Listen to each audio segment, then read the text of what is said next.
તમારા ગામના સરપંચ સારા હે ને આજેનું સન્માન કરવું પડશે. આવો રામ રામ, આવો રામ રામ. આજ તમારે સાલો ઢાળવાની હતી. ઉડાડી.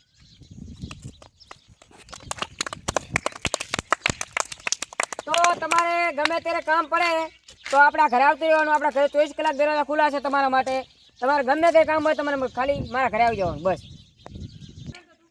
આ તો અમારા ગામના સરપંચ સારા હે ને ઘરે હોય તો સારું. અમારે પૈસાની જરૂર છે. સરપંચ ઘરે હે? સરપંચ તમારે શું કામ હે? આ ગામના છોકરાને વિદેશ મેળવેલા સરપંચ હમણાં જ બહાર ગયા. સરપંચ ઘરે હે? સરપંચ ઘર નહીં, શું કામ હતું? એને ગામના છોકરાને વિદેશ ભણવા મેળવાનો હતો, પૈસા બહાર ગયા હે. સરપંચ ઘરે હે? શું કામ હતું? આ ગામના છોકરાને ભણવા મેળવાનો હતો એટલે પૈસા ખપે છે. સરપંચ ઓલા ઘરે નહીં, હમણાં બહાર ગયા.